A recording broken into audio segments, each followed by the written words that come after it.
আপনি ডুয়েট ভর্তি পরীক্ষা 2023-24 সেশনে ডিজিটাল ইলেকট্রনিক্স পার্ট থেকে পার্টের যে প্রশ্নটা আছে সেই প্রশ্নটি। আচ্ছা, প্রশ্নটি কি আছে আমরা একটু খেয়াল করি। এখানে বলা হয়েছে কম্বিনেশনাল সার্কিটের মাধ্যমে 2 ইনপুট বিশিষ্ট এমন একটি লজিক সার্কিট ডিজাইন করো যার বাইনারি 2 ইনপুট নিলে আউটপুট বর্গাকারে পাওয়া যায়। আচ্ছা, কি বলছে? একটা কম্বিনেশনাল সার্কিট ডিজাইন করতে হবে যার ইনপুট হচ্ছে 2টা।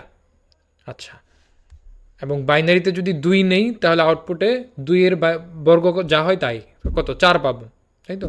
তার মানে 1 দিলে কত পাবো বর্গ করলে? মানে এমন একটা সোজা বাংলা এমন একটা কম্বিনেশনাল সার্কিট যা হচ্ছে মূলত বর্গ করে দেবে। যে কোনো ইনপুট দিব, একটা শর্তের মধ্য থেকে যে কোনো ইনপুট দিব, সেই ইনপুটটাকে সে বর্গ আকারে আউটপুটে দেখাবে।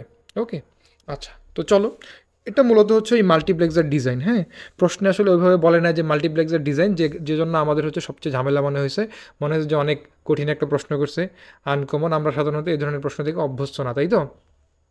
আচ্ছা, তো চলো দেখি এটাকে ডিজাইন করা যায় কি না। আচ্ছা, তাহলে আমার প্রথমে একটু যদি গোড়া থেকে আসি, ইনপুট আমার কি করতে হবে? ইনপুটে হচ্ছে আমার যদি আমি 0 দেই তাহলে আউটপুটে কি পাবো? আউটপুটে পাবো হচ্ছে 0কে যদি বর্গ করি তাহলে কত পাবো? 0ই পাবো। 1 যদি দেই আউটপুটে বর্গ করলে কত পাবো? আমি 1ই পাবো। 2 যদি দেই, 2 এর বর্গ কত হবে? 4। 3, তো 3 এর বর্গ কত পাবো? আউটপুটে আমরা 9 পাবো। আচ্ছা, এখন যদি 4 দেই তাহলে 4 স্কোয়ার মানে 16। আচ্ছা, কিন্তু কথা হলো ইনপুটে আমরা 4 কিন্তু নিতে পারবো না, কারণ আমাকে কি বলছে? 2 ইনপুট বিশিষ্ট এমন একটি লজিক সার্কিট। আচ্ছা, 2 ইনপুট বিশিষ্ট লজিক সার্কিট যদি ডিজাইন করতে চাই তাহলে ইনপুট কয়টা? আমার 2টা। ধরলাম ইনপুট 2টা হচ্ছে আমার, ইনপুট 2টা ধরে নিলাম এ এবং বি। ওকে, আচ্ছা,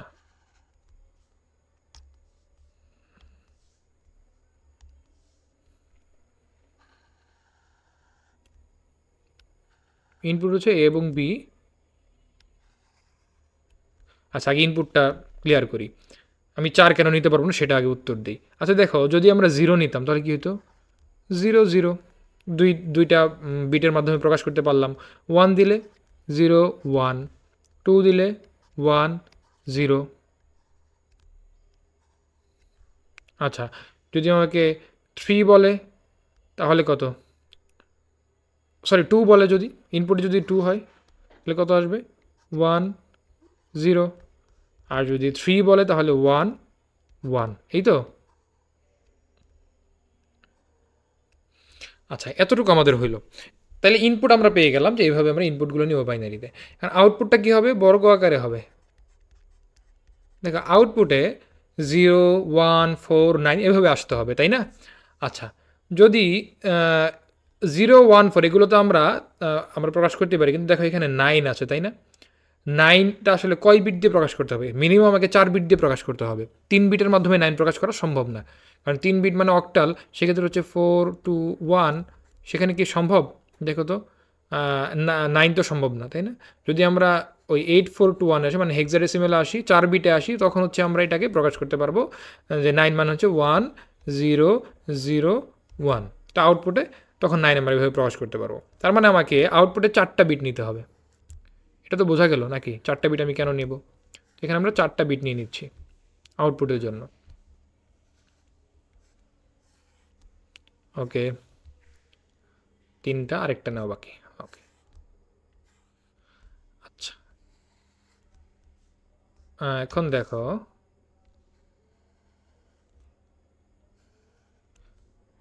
আমরা নিলাম এলএসবি থেকে শুরু করি, যে D0, মনে করো আউটপুট নিতেছি আমরা D1 D2 অ্যান্ড D3, 4টা বিট আমরা নিয়ে নিলাম। এখন দেখো 0 0-র জন্য আমার আউটপুটে কী আসতেছে? 0 0-ই আসতেছে। তাহলে 0-র বাইনারি কী হবে? বাইনারি ইকুইভ্যালেন্ট আমি দিয়ে দিলাম।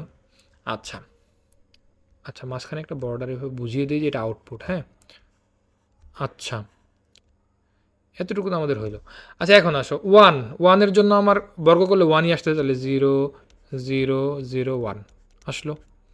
আচ্ছা, 2 এর বর্গ কত? 4 আসে, তাহলে হচ্ছে 0 1 0 0 এটাই না?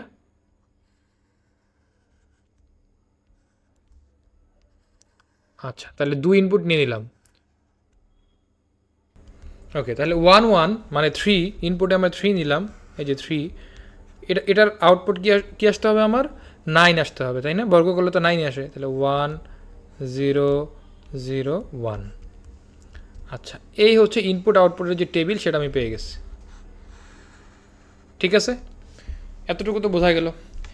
এখন আমরা প্রত্যেকটা আউটপুটের জন্য আমরা লজিক সার্কিট যে ডিজাইন করব, প্রত্যেকটা আউটপুটের জন্য আমরা একটা করে সিম্পলিফাই ইকুয়েশন নিয়ে আসবো। যেমন ডি জিরো কোথায় কোথায় হাই আছে?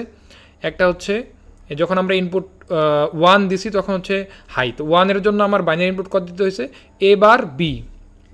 এটা যদি বুলিয়ান ইকুয়েশনে আমরা প্রকাশ করি, তাহলে এটা হচ্ছে 0 মানে এ বার, আর বি মানে বিতে হাই, তার মানে হচ্ছে বি। তাহলে এ বার বি, এটা একটা পাইলাম। এটা যে ডি0 আমার হাই ছিল এখানে। আর কোথায় কোথায় হাই আছে? একদম লাস্ট, সেখানে আউটপুট কি আছে? Plus A B.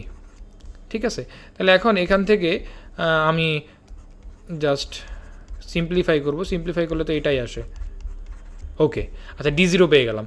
এখন ডি1-এর জন্য যাই আমরা বুলিয়ান ইকুয়েশন নিয়ে আসবো ডি1-এর জন্য। তো ডি1-এ আমি কী পাইতেছি? সবগুলো 0, আউটপুটে কোনো হাই নাই। ওকে, তাহলে ঝামেলা নাই। এখন ডি2-তে আসি। তো ডি2-তে কী আছে? ডি2-তে আমার আউটপুট এক জায়গায় হাই আছে, সেখানে কোনটা? এটা 2-তে। 2 মানে হচ্ছে এ বি বার, তাই তো? 2 মানে হচ্ছে এখানে কি এ, আর এটা কি আমার বি বার। ওকে, তাহলে এ বি বার। ওকে, আচ্ছা, ডি3তে আসে। ডি3 কখন হাই? একদম লাস্ট, যখন ইনপুটে 3 দেওয়া হয়েছে। 3 মানে হচ্ছে 1 1। মানে ডি3-এর আমার বুলিয়ান ইকুয়েশনটা আসবে এ বি। এই তো, তাহলে আউটপুটগুলো পেয়ে গেছি। এখন জাস্ট সার্কিটটা ডিজাইন করব। ওকে, তো সার্কিটের ডিজাইনে আমার একটু জায়গা দরকার। কি করব? আমি একটু উপরে তুলে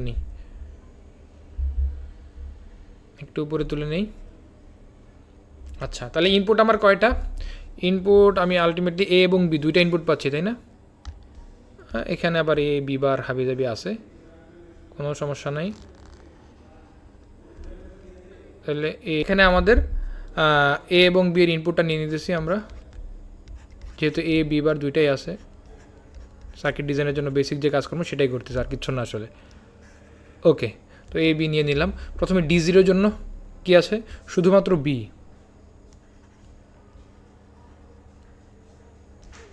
আমরা একটা অ্যান্ড গেট নিয়ে নিতে পারি শর্ট করে। এটা হচ্ছে আমার বি, ডি0। ওকে, অথবা ডিরেক্টলি আমি একদম লাইন টেনে দিতে পারি, একই কথা। আমরা ডিরেক্ট লাইনটা নিই, ওইটাই সবচেয়ে ভালো। কোনো গেট তো আমার এখানে দরকার নেই আসলে, তাই না? তো এখানে আমার হচ্ছে ডি0। আচ্ছা, এরপরে ডি1 কত? এটাতে কোনো কিছুই না, একদম 0। তার মানে হচ্ছে 0 0 মানে কত? 0 0 মানে কিছুই না, এটা দেওয়ার দরকার নেই। আচ্ছা, এখন বাকি রইল কি? ডি2 আমরা কীভাবে পাবো? এ বি বার, তাই না? তাহলে এ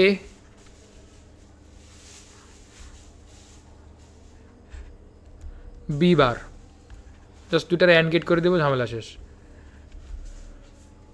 ওকে, তাহলে আমরা কি পাইলাম? এখানে ডি2 পাইলাম। আচ্ছা, ডি3 কী হবে তাহলে? এ বি আছে,